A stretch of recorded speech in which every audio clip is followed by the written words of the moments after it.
Ang ancient China ay nababalot ng iba't ibang mga misteryo. Oo, at ang ilan dito ay nagiging palaisipan pa rin para sa mga archaeologists at maging sa ibang mga eksperto. Pero bakit? May iba't ibang bagay kasi na ginagawa ang mga Chinese na hindi maipaliwanag ng mga dalubhasa kung bakit nila ito ginagawa. At hinala nila na kaya isinasagawa nila ang ganitong mga bagay bilang bahagi ng kanilang kultura at ritual. Pero ang tanong, ano nga ba ang pinaggagawa nila na hanggang sa ngayon ay pinag-iisipan pa din ng mga sayantipiko? At yan ang ating aalamin. Number 1, The Lost Tomb of Qin Shi Huang. Ang The Lost Tomb of Qin Shi Huang o kilala rin bilang Mausoleum of the First Qin Emperor ay isa sa mga pinakakilalang archaeological discoveries sa mundo. Si Qin Shi Huang ang unang naging emperor ng Unified China. Naghari siya mula 221 BCE hanggang 210 BCE. Ang pagpapagawa niya ng kanyang shrine ay nagsimula noong siya ay maluklok sa trono at tumagal ng ilang mga dekada bago ito natapos. Ang libingan ay matatagpuan sa Lintong District, Xi'an, Shaanxi Province, China. Ang pangunahing libingan ay sinasabing isang replika ng empire ni Qin Shi Huang na nagre-represent sa mga palasyo, tore at iba pang mga gusali, pati na rin ang mga ilog na gawa sa mercury. Ang buong site ay may lawak na mahigit sa 56 square kilometers at binabantayan ng libu-libong mga terracotta warriors. At una itong na-discover noong 1974 ng mga magsasaka na naghuhukay ng balon. Samantala, ang Terracotta Army ay binubuo ng mga clay sculptures na naglalarawan sa mga sundalo, kabayo, chariot, at iba pang mga tauhan na sinasabing magsisilbing proteksyon ni Qin Shi Huang sa kabilang buhay.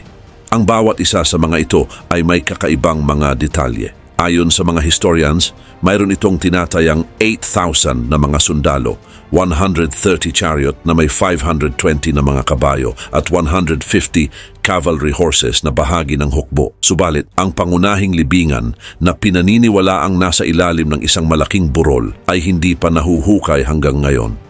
Dahil posible itong magdulot ng mga panganib dahil sa mataas na antas ng mercury na natagpuan sa lugar. Ayon sa mga ancient records tulad ng Records of the Grand Historian ni Sima Qian, ang libingan ay may mga bitag at mga mechanism na maaring magdulot ng panganib sa mga naghuhukay. Gayun din, ang mausoleum ay hindi lamang isang simpleng libingan, kundi ito rin ay isang buong complex altar system. Ang ilang bahagi ng site ay naglalaman ng mga libingan ng mga officials at ng iba pang mga members ng korte.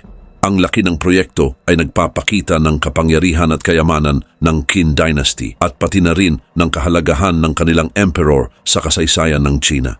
Si Qin Shi Huang ay kilala sa kanyang mga naging ambag upang gawing unified country ang China at maging sa pagtatayo ng Great Wall. Dagdag pa rito, isa sa mga pinaka-interesting part ng libingan ay ang technology na ginamit upang itayo ito. Ang mga archaeologists ay nakatuklas ng mga advanced technologies sa paggawa ng mga brick at mortar at pati na rin ang paggamit ng water-resistant at earthquake-resistant construction methods. Number 2. Sanxingdui Ruins. Ang Sanxingdui Ruins ay matatagpuan sa Guanghan, Sichuan Province, China.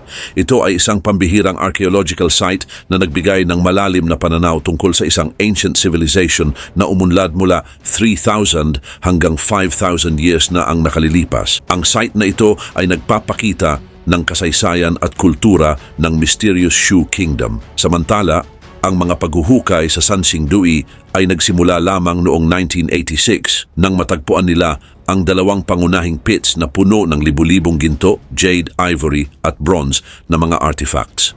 Kakaiba ang pagkakagawa sa mga artifacts na ito, lalo na ang mga bronze na maskara at estatwa na may mga kakaibang mukha at malalaking mata. Ang mga ito ay nagpapakita ng mataas na antas ng artistic skills at kaalaman sa technology ng mga Shu people.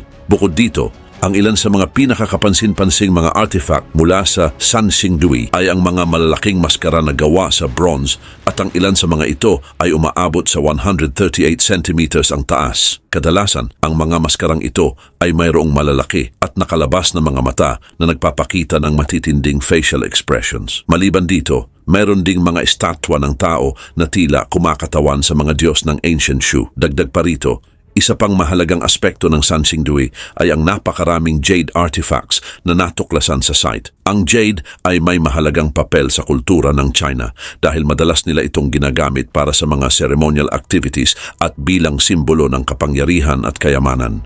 Ang jade na natagpuan sa Sanxingdui ay nagpapakita ng mataas na antas ng kasanayan sa pag-uukit.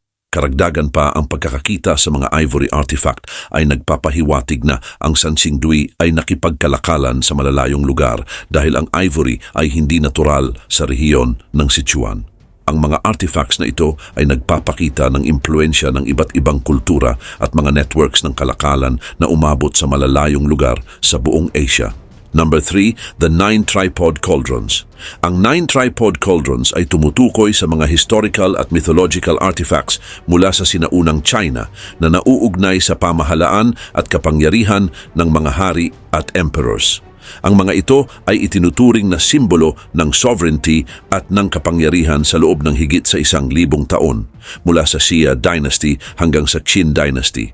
Samantala, ayon sa alamat, ang 9 tripod cauldrons ay unang ginawa ni Yu the Great at siya rin ang nagtatag ng Xia Dynasty. At ito rin ang naging unang dynasty sa kasaysayan ng China.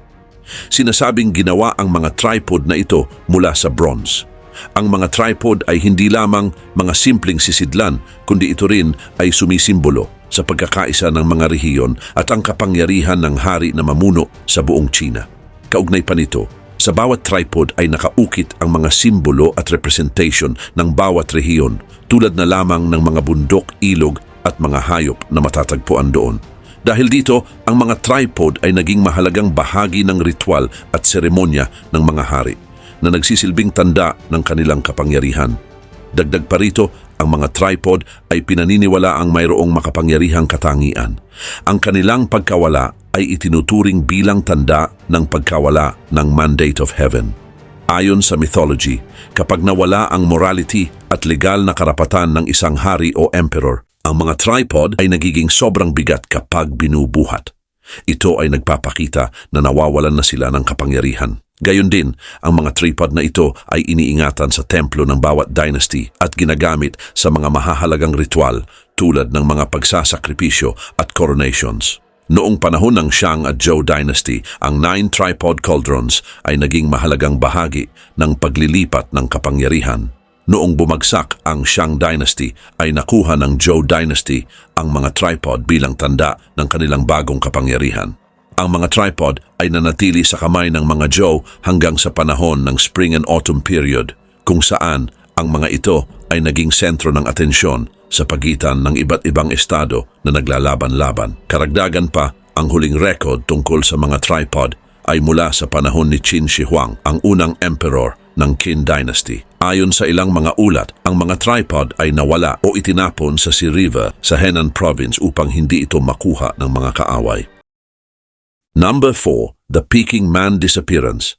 Ang pagkawala ng Peking Man ay isa sa mga pinakakilala at misteryosong pangyayari sa kasaysayan ng archaeology. Ang Peking Man o Homo erectus pekinensis ay isang subspecies ng Homo erectus na natagpuan sa Zhoukoudian Cave sa labas ng Beijing, China noong 1920s at 1930s. Ang mga fossils na ito ay nagbibigay ng mahalagang impormasyon tungkol sa kasaysayan ng tao at itinuturing bilang isa sa pinakamahalagang archaeological discoveries noong 20th century. Kaugnay pa nito, ang unang mga bahagi ng Peking Man ay natuklasan noong 1921 ng mga archaeologists mula sa iba't ibang bansa tulad ng China at Sweden. Habang ang mas malaking bahagi naman ng collection nito ay natagpuan noong 1929 hanggang 1937. Kabilang dito ang mga bungo, panga at iba't ibang mga buto. Ang mga natagpuang fossils ay nagsisilbing ebidensya na ang Peking Man ay nabuhay sa rehiyon mga 750,000 hanggang 300,000 years na ang nakararaan. Samantala, noong 1941, habang papalapit ang World War II, ang mga fossils ng Peking Man ay inilipat mula sa Zhoukoudian patungo sa Peking Union Medical College para mapangalagaan ito. At habang tumitindi ang digmaan ay napagdesisyonan ng mga Amerikano at Chinese na kunin ang mga mahahalagang fossils patungong United States. Ang mga fossils ay inilagay sa mga kahon at inihatid sa Tianjin upang isakay sa isang warship na patungo sa Amerika. Ngunit sa kasamaang palad, nang dumating ang mga fossil sa Tianjin ay bigla itong nawala. Dahil dito, iba't ibang teorya tungkol sa pagkawala nito ang nagsilabasan. Ang ilan ay nagsasabi na ang mga fossil ay nawala sa dagat matapos lumubog ang barko, habang ang iba naman ay naniniwala na ang mga ito ay ninakaw o nawala sa digmaan. Mayroon ding mga theory na nagsasabi na ang mga fossils ay nasa kamay ng mga private collectors o maaring nakatago sa isang lihim na lugar. Number 5, the Lost City of Lulan. Ang Lost City of Lulan ay isang sinaunang lungsod sa western part ng China sa rehiyon ng Xinjiang. Ang lungsod na ito ay matatagpuan sa northeast ng Taklamakan Desert sa paligid ng Lopnor. Ang Lulan ay isang mahalagang lungsod sa Silk Road dahil itinuturing ito bilang isang pangunahing ruta para sa kalakalan na nagdurugtong sa China, Central Asia at Europe mula 2nd century BCE hanggang 14th century CE. Samantala, ang Lulan ay unang nabanggit sa mga sinaunang record ng Chinese Han Dynasty. Sa kanilang expedition noong 1900, natuklasan ng mga European explorer na sina Sven Hedin at Aurel Stein ang mga labi ng lungsod. Ang mga archaeological excavation sa Lulan ay nagbibigay ng maraming impormasyon tungkol sa buhay at kultura ng mga sinaunang tao sa rehiyon. Ang lungsod ay nagkaroon ng isang masayang komunidad at masiglang ekonomiya dahil sa kalakalan ng silk, spices at iba pang mga produkto. Maliban dito, ang Lulan ay matatagpuan sa isang desert region kung saan ang klima ay sobrang mainit. Ang Taklamakan Desert ay isa sa mga pinakatuyong lugar sa mundo at ang lungsod ay dating nasa tabi ng Lopnor, isang malaking lawa na ngayon ay natuyo na din. Ang sobrang init na klima at kawalan ng tubig ay nagdulot upang abandonahin ang lungsod noong 4th century CE. Dagdag pa rito, maraming mahahalagang artifacts ang natagpuan sa Lulan, tulad ng mga documents na nakasulat sa iba't ibang wika tulad ng Sanskrit, Tibetan at Chinese.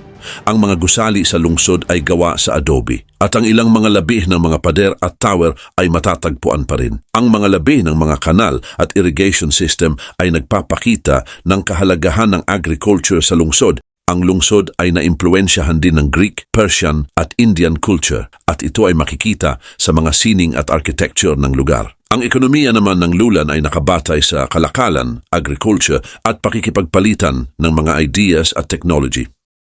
Number 6, Jade Burial Suit. Ang Jade Burial Suit ay isang kakaibang artifact mula sa ancient China, particular na sa Han Dynasty. Ginawa ito mula sa libu-libong maliliit na piraso ng jade na pinagsama-sama upang bumuo ng isang suit na isinusuot ng mga aristocrats at mga miyembro ng royal families bilang bahagi ng kanilang libing. Ang jade ay itinuturing na sacred at mahalaga sa Chinese culture na kung saan ay pinaniniwalaan ito na may kakayahang protektahan ang kaluluwa at ang katawan ng namatay mula sa pagkabulok at sa masasamang espiritu. Samantala, ang paggawa ng isang jade burial suit ay hindi ganun kadali dahil nangangailangan ito ng maingat na pagsunod sa isang proseso. Ang bawat suit ay binubuo ng humigit kumulang 2,000 hanggang 4,000 pieces ng jade. Ang mga piraso nito ay pinagdugtong-dugtong gamit ang ginto, silver o silk thread depende sa ranggo ng namatay. Ang mga suit ay karaniwang nahahati sa iba't ibang bahagi at kinabibilangan ito ng isang takip para sa ulo, isang armor para sa katawan at mga armor din para naman sa mga braso at binti. Ang bawat piraso ng jade ay maingat na pinagsama-sama upang matiyak na magkakasya ito ng maayos at kayang protektahan ang buong katawan. Maliban dito, ang jade burial suit ay sumasalamin din sa paniniwala ng mga sinaunang Chinese sa buhay pagkatapos ng kamatayan. Naniniwala sila na ang jade ay may kakayahang magbigay ng immortality o hindi pagkasira ng katawan. Gayon din naman ay maraming mga jade burial suit ang natagpuan sa iba't ibang libingan sa China, lalong higit sa Hebei at Jiangsu region. At ang isa sa mga pinakakilalang jade burial suit na natuklasan ay ang suit ni Liu Sheng, isang prinsipe mula sa Han Dynasty. Natagpuan ito sa kanyang libingan noong 1968 kasama ang iba't ibang mga alahas at gamit na gawa sa jade.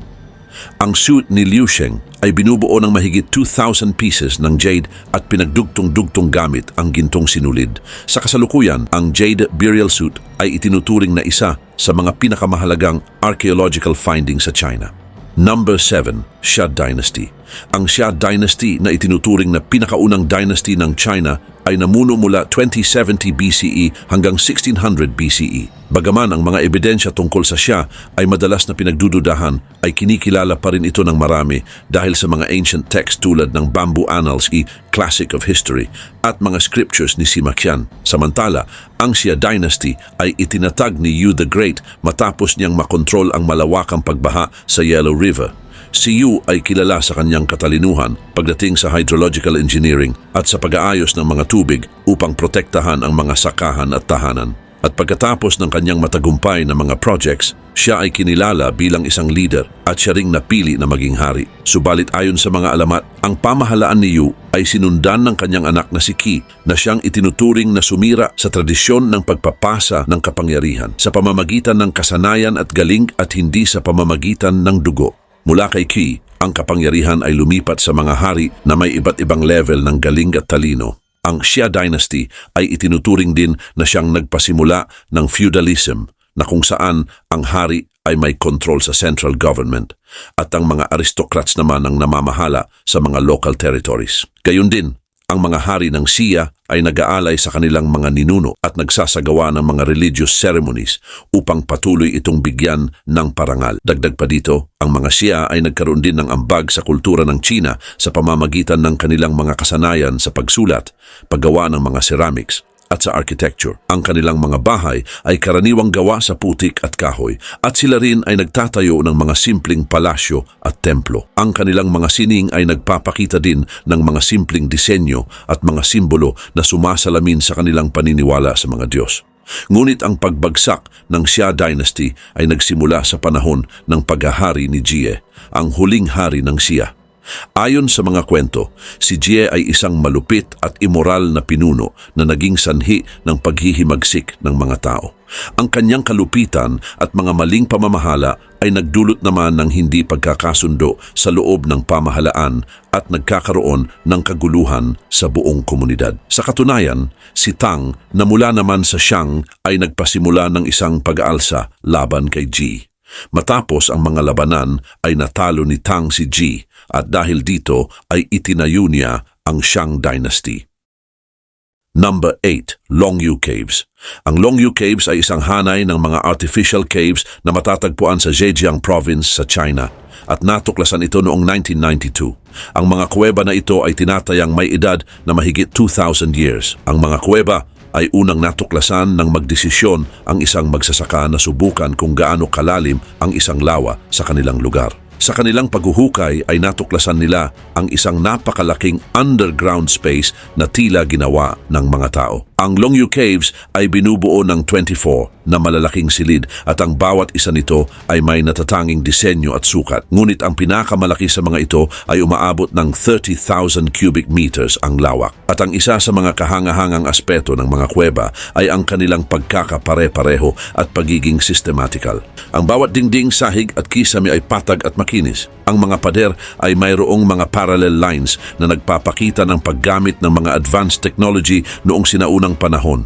Gayon din naman, ang isa sa pinakamalaking misteryo ng Longyu Caves ay ang paraan ng kanilang pagkakagawa. Kaugnay nito ay walang kahit anong records o documents na naitala sa kasaysayan tungkol sa kung sino o paano ginawa ang mga kuweba. Ang kasanayan at maging ang mga kagamitan na kinakailangan upang makagawa ng ganitong structures ay napaka-advance para sa panahon ng mga sinaunang Chinese. Ang kawalan ng kahit anong archaeological evidence tulad ng mga gamit sa paghuhukay o iba pang kasangkapan ay nagdaragdag pa sa misteryo ng kanilang pagkakagawa. Bagaman maraming mga theories ang sumubok na magbigay ng explanations tungkol sa layunin ng Longyu Caves, ay wala pa ring malinaw na sagot kung para saan talaga ito ginamit. Ngunit ang ilan ay naniniwala na ito ay ginamit bilang mga military o storage chambers, habang ang iba naman ay naniniwala na ito ay maaring nagsilbing mga ceremonial o religious places. Bukod pa dito, ang ilang mga eksperto ay nagsasabi na ang mga kuweba ay maaaring nagmula sa isang hindi kilalang civilization na may advanced na technology. Number 9. Mogao Caves. Ang Mogao Caves, na kilala rin bilang Thousand Buddha Grottos, ay mayroong umaabot sa 492 cave temples na matatagpuan sa northwestern part ng China sa labas ng Dunhuang na isang mahalagang lungsod sa Silk Road. Ang mga kuweba na ito ay itinuturing din na isa sa pinakamahalagang lugar para sa mga Buddhist arts at culture.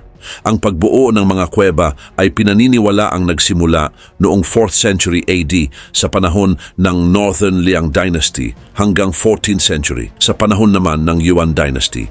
Samantala, ang Mogao Caves ay hindi lamang mga simpleng kuweba kundi isa ring lugar na nagsisilbing mga templo, mga prayer rooms at mga monasteries. Ang bawat kuweba ay pinalamutian din ng mga mural at mga sculptures na naglalarawan ng mga kaganapan mula sa buhay ni Buddha, mga bodhisattva at iba pang mga Buddhist figures. Ang mga mural ay ipininta sa isang napakadetalyadong paraan na kung saan ay nagpapakita ito ng mga artistic influence mula sa iba't ibang rehiyon at panahon. Gayon din, ang sining sa Mogao ay sumasalamin din sa mga impluensya mula sa Indian, Persian at kahit Byzantine art na nagpapakita naman ng global connection ng Dunhuang sa panahon ng Silk Road. Ang isa sa mga pinakakilalang bahagi ng Mogao Caves ay ang Library Cave na natuklasan noong 1900. Naglalaman ito ng higit sa 50,000 documents, kabilang ang mga manuscripts, paintings at iba pang mga artifacts mula sa iba't ibang bahagi ng Silk Road. Ang mga dokumentong ito ay nagbibigay ng napakahalagang impormasyon tungkol sa kasaysayan, kultura at relihiyon ng lugar sa loob ng mahigit 1 millennium. Sa paglipas ng panahon, ang Mogao Caves ay nahaharap din sa maraming hamon kabilang ang pagkasira ng mga mural at sculptures dahil sa mga natural process at sa panghihimasok ng mga tao dito. At upang mapanatili ang kuweba, ang pamahalaan at mga cultural organizations ay nagsasagawa ng malawakang conservation at pag-aaral upang protektahan at maunawaan ang mga nilalaman nito. Dagdag pa dito, ang mga conservation projects ay kinabibilangan din ng paggamit ng modern technology tulad ng digital imaging upang magkaroon ng documentation sa mga murals at sculptures. Sa kabila nito, ang kanilang kahalagahan ay kinikilala ng UNESCO at idiniklara ang mga ito bilang isang World Heritage Site noong 1987. Number 10. Shang Oracle Bone Scripts. Ang Shang Oracle Bone Scripts ay isang sinaunang paraan ng pagsulat na ginamit sa China noong panahon ng Shang Dynasty. Ang mga oracle bones na ito ay natuklasan noong huling bahagi ng 19th century sa Yinshu, ang sinaunang kapital ng Shang na ngayon ay malapit sa Anyang sa Henan Province. Ang mga buto ay unang nadiskubre bilang mga dragon bones at ginagamit din sa tradisyonal na paraan ng paggamot. Ang mga ito ay karaniwang inukit sa mga buto ng hayop, partikular na sa mga skapula ng baka. Ang proseso ng paggamit ng oracle bones ay bahagi ng isang ceremonial activity na kung saan ang hari o isang mataas na opisyal ng korte ay humihingi ng payo mula sa mga espiritu o sa mga ninuno. Kaugnay nito, ang mga tanong na gustong hanapan ng kasagutan ay inuukit sa ibabaw ng buto kasama ang isang sagot o prediction. Pagkatapos nito, ang mga buto ay pinapainitan hanggang sa ito ay mag-crack at ang pattern naman ng mga bitak ay binabasa ng mga diviner upang makuha ang sagot mula sa mga Diyos o Espiritu. Maliban pa dito, ang inscription sa mga oracle bones ay naglalaman naman ng mahalagang impormasyon tungkol sa iba't ibang aspeto ng buhay sa panahon ng Shang Dynasty, kabilang ang agriculture, weather system, mga pangarap, mga sakit na kumalat noon, mga digmaan at maging ang panganganak. Ang mga ito rin ay nagpapakita ng pagkakaroon ng isang mataas na level ng organization sa lipunan at sa gobyerno ng Shang. Gayon din ang kanilang paniniwala sa kapangyarihan ng mga espiritu at mga ninuno na nakakaimpluensya sa kanilang buhay. Samantala, ang mga symbols at mga characters na ginamit dito ay itinuturing na mahalaga sa makabagong paraan ng pagsulat sa China.